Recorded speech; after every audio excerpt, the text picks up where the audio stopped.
18 mai 1565. Jean Parisot de Valette se tient sur les remparts du fort Saint-Elme.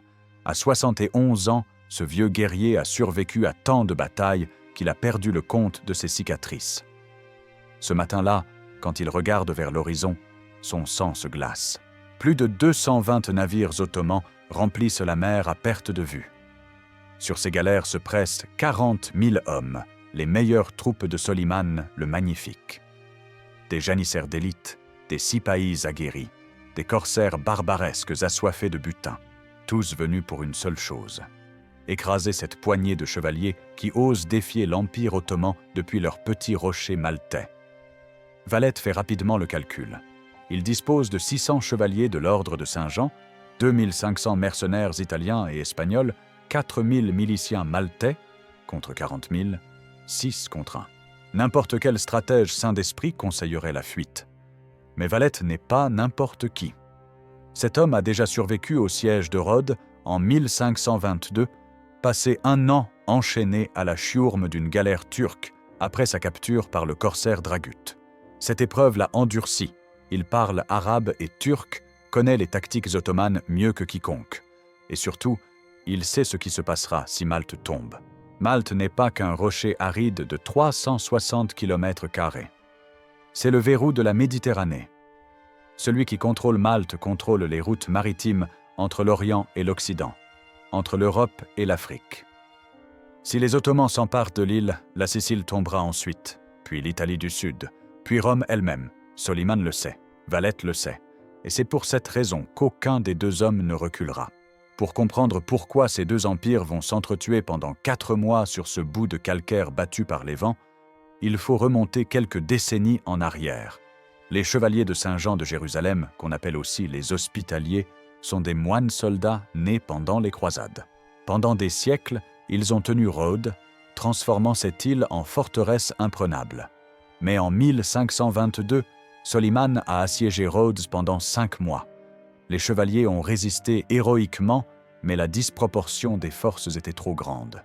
Finalement, Soliman, admirant leur courage, leur a laissé la vie sauve et permis de partir avec leurs navires. Pendant 8 ans, les chevaliers ont erré en Méditerranée, sans base, sans avenir. Puis en 1530, Charles Quint, empereur du Saint-Empire et roi d'Espagne, leur a offert Malte. Un cadeau empoisonné. L'île était pauvre, rocailleuse, pratiquement sans ressources. Mais elle occupait une position stratégique exceptionnelle. Les chevaliers n'avaient pas le choix. Ils se sont installés à Birgu, l'ancienne capitale, et ont commencé à fortifier l'île. Jean Parisot de Valette n'a jamais digéré l'humiliation de Rhodes. Quand il devient grand maître de l'ordre en 1557, à 63 ans, il lance ses galères dans une guerre de course impitoyable contre les navires ottomans. Ses chevaliers capturent des dizaines de navires, razziant les côtes turques, libèrent des esclaves chrétiens. En 1564, son meilleur corsaire, le chevalier Mathurin Romégas, réalise le coup de sa vie. Il s'empare d'une caraque ottomane chargée de tissus précieux, d'épices et de bijoux destinés au sérail du sultan. Pire encore, parmi les passagers se trouvent le gouverneur du Caire et celui d'Alexandrie, 2 des plus hauts dignitaires de l'Empire. Pour Soliman, c'en est trop. Ce vieillard de 70 ans, qui a conquis Belgrade, vaincu les Hongrois à Mohacs, assiégé Vienne, ne peut tolérer cette insulte. Il convoque son conseil et ordonne « J'écraserai ce nid de scorpions ». Les préparatifs commencent immédiatement dans les arsenaux de Constantinople. L'hiver 1564 à 1565 est une période d'intense activité dans l'Empire ottoman. Soliman confie le commandement de l'expédition à 2 hommes, Mustapha Pacha, un général chevronné qui dirigera les opérations terrestres, et Piale Pacha, l'amiral de la flotte. Mais le sultan ne s'arrête pas là. Il fait appel à ses alliés les plus redoutables, Dragut, le légendaire corsaire devenu gouverneur de Tripoli, Hassan Pacha d'Alger, et Ulu Jali, gouverneur d'Alexandrie. Dragut, surnommé l'épée dégainée de l'islam, est une légende vivante. Cet homme d'origine grecque a terrorisé la Méditerranée pendant des décennies. Il connaît Malte comme sa poche pour l'avoir attaqué à plusieurs reprises. Dans les arsenaux, on charge 80 000 boulets de canon, 15 000 quintaux de poudre pour l'artillerie 25 000 quintaux pour les armes à feu. On rassemble 40 000 hommes, 6 000 janissaires, l'élite de l'armée ottomane, 9 000 sipahis, la cavalerie lourde, des milliers de corsaires, d'irréguliers, de fanatiques religieux. Début avril 1565, cette armada quitte Constantinople. Plus de 200 navires fendent les flots vers l'ouest. À Malte, Valette n'est pas resté inactif. Des espions déguisés en pêcheurs turcs ont été repérés mois plus tôt, prenant des mesures, dessinant des cartes. Le grand maître sait ce qui vient. Il fait accélérer les travaux de fortification. Les 3 bastions principaux sont renforcés. Le fort Saint-Elme, au nord de la baie de Marsa, et les forts Saint-Michel et Saint-Ange protégeant Birgu et Sengléa. Des tunnels sont creusés pour relier les positions, des réserves de vivres et de munitions sont accumulées. Valette fait vendre les cargaisons des navires capturés pour financer l'achat d'armes en Europe. Mais le vrai problème, c'est l'aide extérieure. Valette envoie des émissaires dans toute l'Europe chrétienne. Les réponses sont décevantes. La France, traditionnellement alliée de l'ordre, est plongée dans les guerres de religion. Les cités italiennes, craignant pour leur commerce avec l'Empire ottoman, hésitent à s'engager.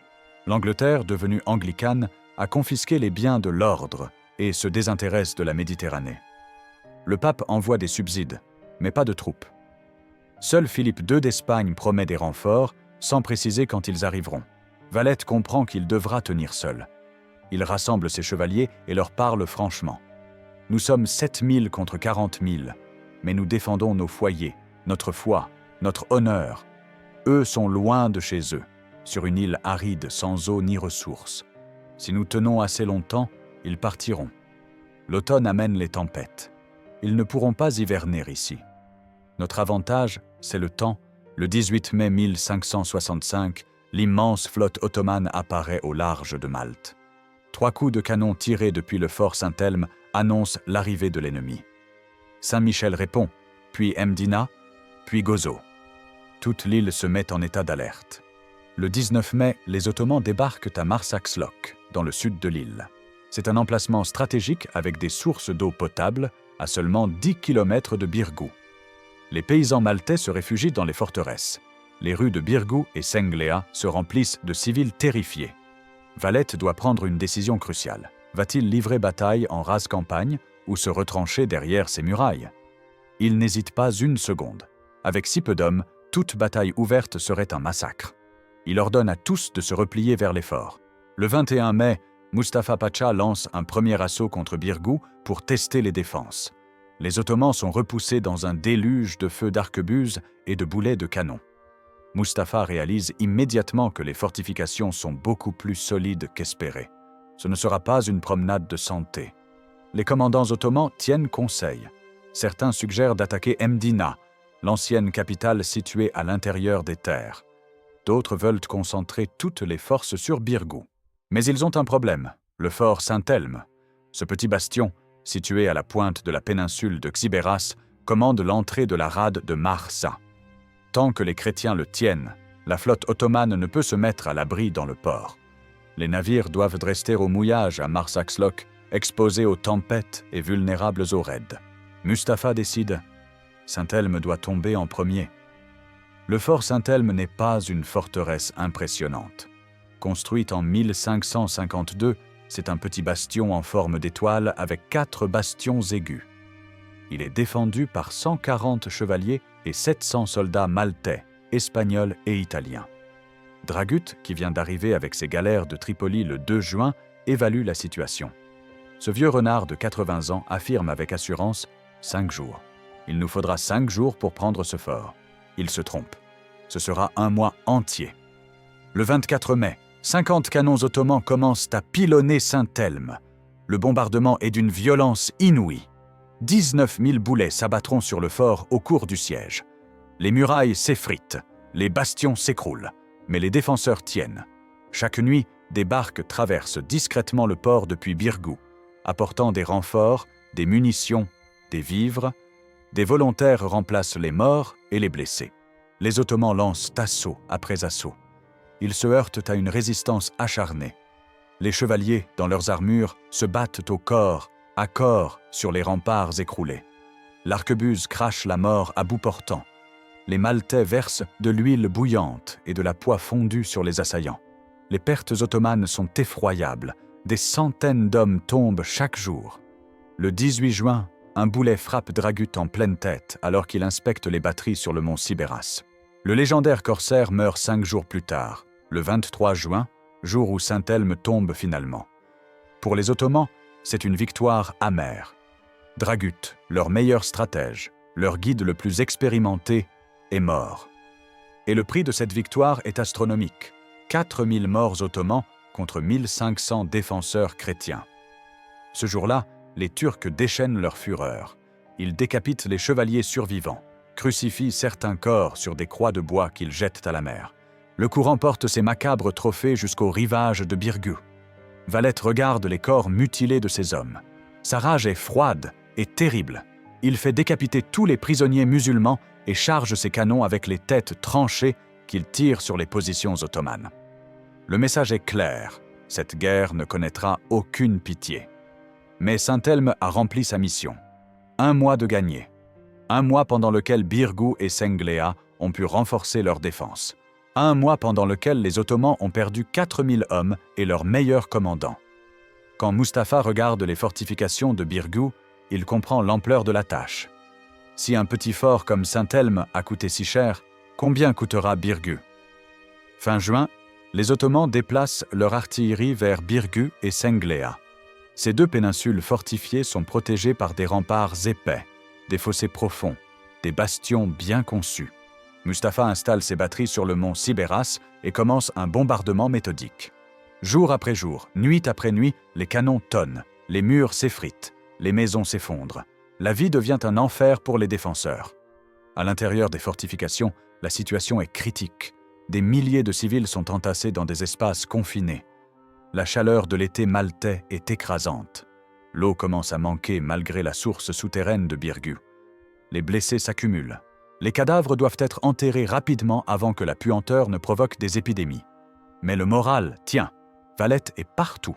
À 71 ans, il inspecte les remparts, encourage ses hommes, participe au conseil de guerre. Sa simple présence galvanise les troupes. Le 2 juillet, les Ottomans lancent leur premier grand assaut.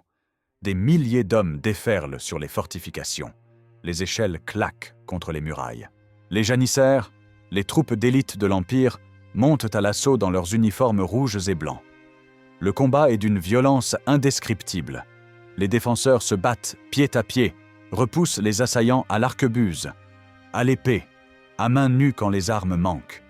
Les femmes participent à la défense, apportant munitions et vivres, soignant les blessés, parfois même combattant quand la situation devient désespérée. L'assaut échoue. Puis un autre encore. Les Ottomans perdent des centaines d'hommes chaque jour. Mustapha, frustré, décide de changer de tactique. Si les assauts aux frontaux ne fonctionnent pas, il utilisera le siège méthodique. Il fait creuser des tranchées pour avancer l'artillerie au plus près des murs. Des sapeurs creusent des tunnels pour placer des mines sous les fortifications. La pression ne faiblit jamais. Le 7 août, les Ottomans réussissent une percée. Ils prennent d'assaut un bastion du fort Saint-Michel à Sengléa. Les défenseurs reculent. La situation est catastrophique. Si Sengléa tombe, Birgu suivra. Mais à cet instant critique, les cavaliers maltais de Mdina lancent un raid audacieux.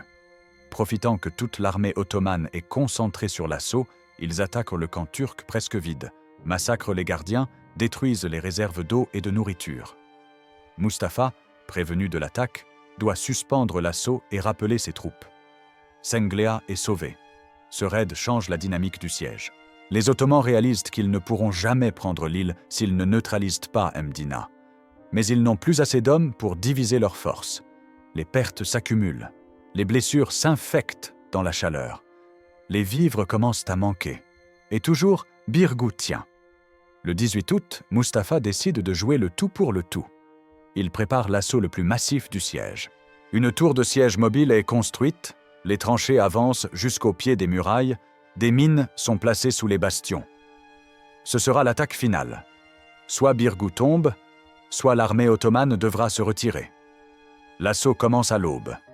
Des milliers de janissaires déferlent sur les fortifications à moitié détruites. Les défenseurs, épuisés après 3 mois de siège, se battent avec l'énergie du désespoir. Les murailles sont prises, reprises, reprises encore. Les corps s'entassent dans les brèches. Valette lui-même, à 71 ans, prend son épée et combat au milieu de ses hommes. Une pique le blesse à la jambe, il refuse de quitter le combat. La bataille dure toute la journée. À plusieurs reprises, les Ottomans sont sur le point de percer. Mais chaque fois, un contre-attaque désespéré les repousse. Les femmes maltaises participent activement, jetant pierres et huiles bouillantes, traînant les blessés à l'abri, apportant munitions et eau aux combattants. Quand le soir tombe, les Ottomans reculent, laissant des centaines de morts sur le terrain. Birgu a tenu. Mais à quel prix? Sur les 600 chevaliers originels, plus de 250 sont morts. Des milliers de soldats et de civils maltais ont péri. Mustapha sait que c'est fini. Ses troupes sont épuisées, affamées, décimées par les combats et les maladies. Il a perdu 30 000 hommes depuis le début du siège. L'automne approche. Les tempêtes vont bientôt rendre la navigation dangereuse. Il doit évacuer avant d'être piégé sur l'île pour l'hiver. Le 7 septembre, les guetteurs de Birgu signalent une flotte au large. Est-ce un renfort ottoman? Non, ce sont les Espagnols. Philippe II a finalement envoyé l'armée promise. 95 galères transportant 9500 hommes, menées par le vice-roi de Sicile Don Garcia de Toledo. Le 8 septembre, les troupes fraîches débarquent. Les Ottomans, démoralisés, ne résistent même pas. Ils se replient vers leurs navires dans la panique. Le 12 septembre, la flotte ottomane lève l'ancre et disparaît vers l'est. Après 113 jours de siège, c'est terminé. Malte est sauvée. Sur les remparts de Birgu, Valette regarde la flotte ottomane s'éloigner. Autour de lui, les survivants pleurent. Rien, rien. Cette victoire est un miracle. Personne n'y croyait. 6 contre 1.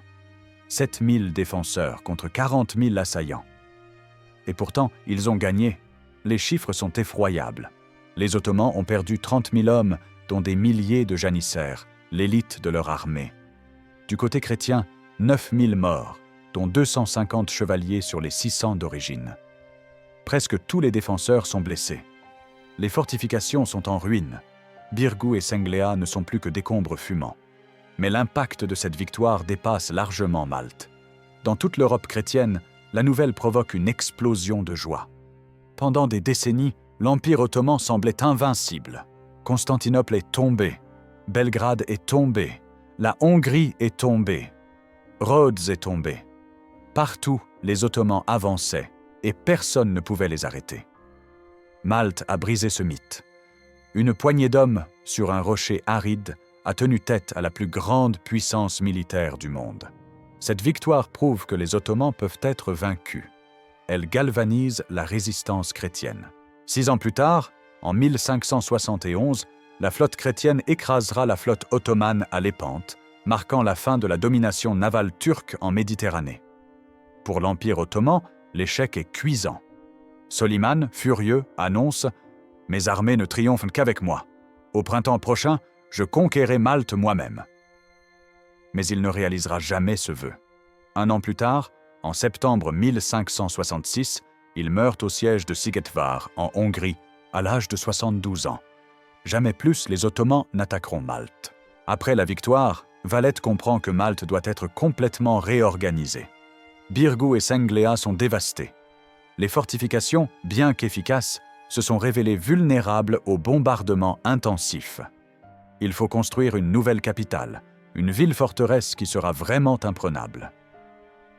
Le 28 mars 1566, Valette pose la première pierre de la nouvelle cité sur le mont Sibéras, là où les canons ottomans avaient pilonné Saint-Elme.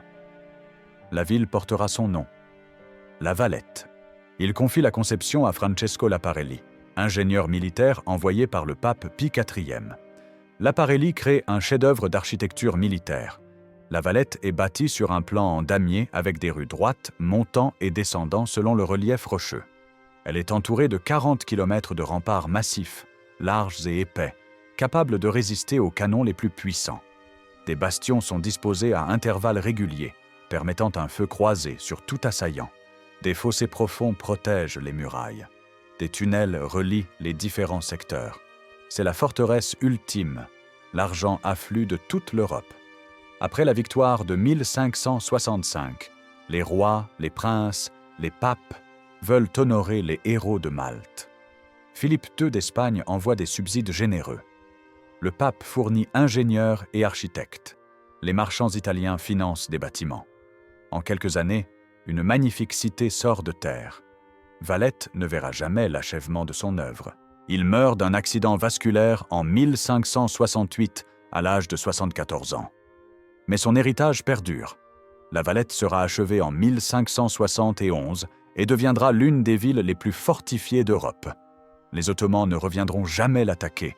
L'art de la guerre changera, les murailles deviendront obsolètes face aux canons modernes, mais la Valette restera debout, témoignage éternel de cette incroyable victoire.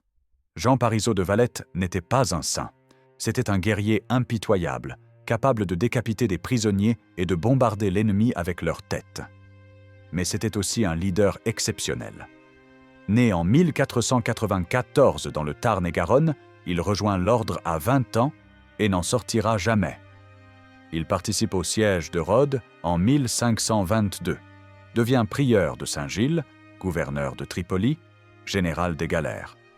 À 63 ans, quand il devient grand maître en 1557, il a déjà vécu 1000 vies. Ce qui le distingue, c'est son intelligence tactique. Il comprend que contre un ennemi numériquement supérieur, la seule stratégie viable est de transformer l'île entière en forteresse. Pas de bataille en rase campagne. Pas de manœuvre héroïque mais inutile. Juste une défense méthodique, acharnée, qui saigne l'ennemi jour après jour. Il sait que le temps joue pour lui. Plus le siège dure, plus les Ottomans s'épuisent, loin de leur base, sur une île hostile. Il comprend aussi l'importance du moral. Pendant tout le siège, il refuse de se réfugier au château Saint-Ange, la position la plus sûre. Il reste avec ses hommes sur les remparts. À 71 ans, il combat l'épée à la main. Quand il est blessé, il refuse d'arrêter. Sa présence galvanise les troupes. Si le grand maître, un vieillard de 71 ans, peut se battre, comment les jeunes pourraient-ils abandonner? Il traite aussi les Maltais avec respect. D'autres chevaliers auraient dû considérer les habitants de l'île comme de simples paysans bons à servir de chair à canon. Valette reconnaît leurs valeurs. Il les intègre dans la défense, valorise leurs contributions, refuse de les abandonner. Cette alliance entre les chevaliers et le peuple maltais est cruciale pour la victoire. L'histoire retient les noms des grands hommes, Valette, Soliman, Mustapha, Dragut. Mais le siège de Malte a été gagné par des milliers d'anonymes. Les chevaliers, bien sûr, ces aristocrates venus de toute l'Europe pour se battre au nom de leur foi. Mais aussi les mercenaires italiens et espagnols, soldats professionnels qui se sont battus pour leur solde et leur honneur. Les miliciens maltais, simples paysans et pêcheurs transformés en guerriers. Les esclaves chrétiens libérés des galères qui ont combattu pour leur liberté retrouvée. Et les femmes. L'histoire les oublie trop souvent. Pourtant, elles ont joué un rôle crucial. Pendant 4 mois, elles ont apporté munitions et vivres aux combattants, soigné les blessés dans des conditions épouvantables, maintenu un semblant d'organisation dans les villes assiégées. Certaines ont même combattu quand la situation devenait désespérée, maniant l'arquebuse ou versant l'huile bouillante sur les assaillants. Sans elles, la défense aurait sans doute échoué. Du côté ottoman aussi, il y a des héros oubliés. Ces milliers de soldats qui ont assailli jour après jour des murailles apparemment imprenables. Les janissaires qui montaient à l'assaut dans leurs uniformes rouges, sachant qu'ils avaient une chance sur 2 de mourir. Les sapeurs qui creusaient des tunnels sous les fortifications, risquant d'être enterrés vivants. Les marins qui maintenaient la flotte opérationnelle malgré les tempêtes et les raids chrétiens. Tous ces hommes se sont battus avec courage pour leur sultan et leur foi. Le siège de Malte nous enseigne plusieurs choses. D'abord, que les nombres ne font pas tout. Les Ottomans avaient une supériorité numérique écrasante, les meilleures troupes du monde, une artillerie formidable. Et pourtant, ils ont perdu. Parce que les défenseurs avaient l'avantage du terrain, des fortifications bien conçues et surtout une motivation inébranlable. Ensuite, que le moral est crucial dans une guerre. Valette a su maintenir l'esprit de résistance pendant 4 mois dans des conditions effroyables. Les défenseurs n'ont jamais cru qu'ils perdraient. Cette confiance, alimentée par la présence de leur chef, les a portés jusqu'à la victoire. La stratégie compte aussi. Valette n'a jamais cherché à battre les Ottomans sur le terrain. Il savait que c'était impossible. Sa stratégie était simple, tenir assez longtemps pour que l'ennemi soit forcé de partir. Et ça a marché. Les Ottomans ont fini par comprendre qu'ils ne pouvaient pas hiverner sur l'île, que le siège coûtait trop cher en hommes et en ressources. Enfin, le siège montre l'importance de l'unité. Les chevaliers venaient de toute l'Europe. France, Espagne, Italie, Allemagne, Portugal. Dans leurs pays respectifs, ces nations étaient parfois en guerre. Mais à Malte, elles se sont unies contre un ennemi commun. Cette solidarité a fait la différence. La victoire de Malte a des conséquences qui dépassent largement le cadre militaire.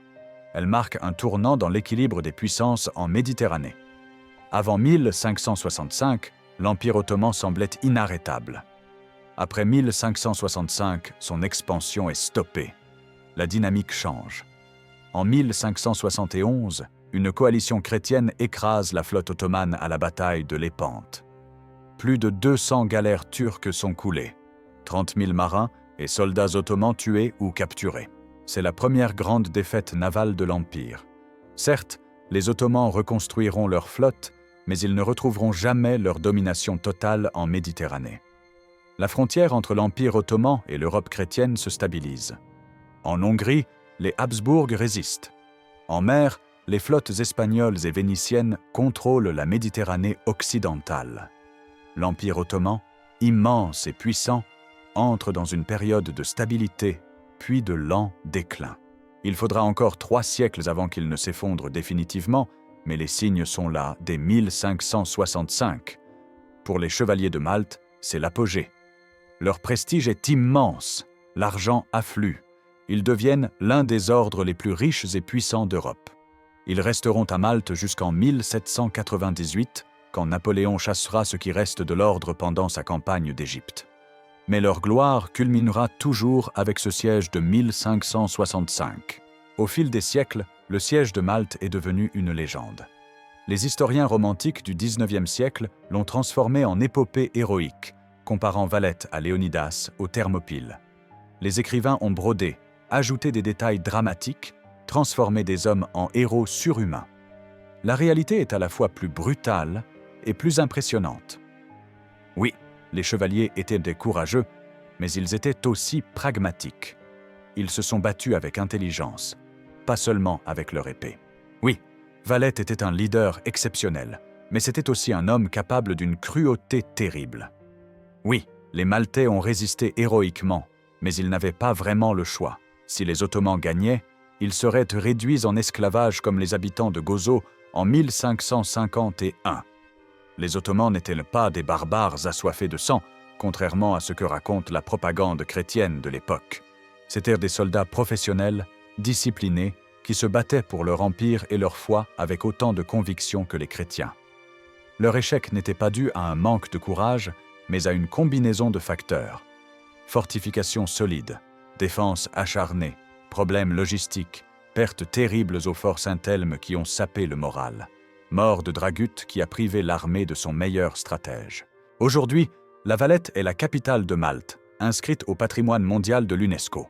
Ses remparts massifs dominent toujours le port. Le fort Saint-Elme, reconstruit et agrandi, abrite un musée de la guerre. Les rues en damier de la ville témoignent de la vision de Laparelli et de Valette. Dans la cocathédrale Saint-Jean, le corps de Valette repose dans la crypte avec 11 autres grands maîtres. Sa tombe est simple, sans ostentation excessive. Mais les fresques qui couvrent les murs de l'église racontent l'histoire du siège, immortalisant son sacrifice et sa victoire. Les Maltais n'ont jamais oublié. Le 8 septembre, jour de l'arrivée des renforts espagnols, est une fête nationale, la fête de la victoire. Les reconstitutions historiques attirent des milliers de visiteurs. Les écoles enseignent le siège comme un moment fondateur de l'identité nationale. Pour les historiens militaires, Malte reste un cas d'étude fascinant. Comment une force si numériquement inférieure a-t-elle pu résister? La réponse combine plusieurs facteurs: excellence des fortifications, Leadership exceptionnel, défense opiniâtre, problème logistique de l'assiégeant, facteur temps jouant pour les défenseurs. C'est un modèle de défense réussi contre un ennemi supérieur. Après la victoire, Valette se consacre à la reconstruction de Malte et à la construction de La Valette. Il supervise personnellement les plans, inspecte les chantiers, négocie avec les architectes. À 72 ans, il refuse de ralentir. Son corps porte les cicatrices de dizaines de batailles. Sa jambe blessée lors du siège le fait boiter, mais son esprit reste vif. Le 21 août 1568, 3 ans jour pour jour après son élection comme grand maître, Jean Parisot de Valette s'effondre lors d'une inspection des travaux. Un accident vasculaire. Il meurt quelques heures plus tard, à l'âge de 74 ans. Malte pleure son sauveur. Philippe II d'Espagne ordonne des messes dans tout son royaume. Le pape fait frapper une médaille commémorative. Valette est enterré dans l'église Notre-Dame de la Victoire, la première église construite à La Valette pour commémorer la victoire de 1565. Plus tard, son corps sera transféré dans la nouvelle cocathédrale Saint-Jean, mais son esprit imprègne chaque pierre de la ville qui porte son nom. Le siège de Malte n'est pas qu'une bataille parmi d'autres. C'est le moment où l'expansion ottomane en Méditerranée occidentale s'est brisée sur un rocher aride défendu par une poignée d'hommes déterminés. C'est l'histoire d'une victoire improbable qui a changé le cours de l'histoire européenne. 600 chevaliers contre 40 000 Ottomans. 6 contre 1. Sur le papier, c'était impossible. Dans la réalité, c'est arrivé. Parce que Jean Parisot de Valette a refusé de céder. Parce que les chevaliers ont choisi l'honneur plutôt que la vie. Parce que les Maltais ont défendu leurs terres avec acharnement. Parce que les femmes ont soutenu leurs hommes jusqu'au bout. Parce que tous, ensemble, ont cru que l'impossible pouvait devenir réel. Le 12 septembre 1565, quand la flotte ottomane disparaît à l'horizon, Valette comprend que Malte a écrit une page d'histoire. Cette petite île, ce rocher insignifiant au milieu de la Méditerranée, est devenu le rempart de la chrétienté. Le lieu où l'invincible a été vaincu.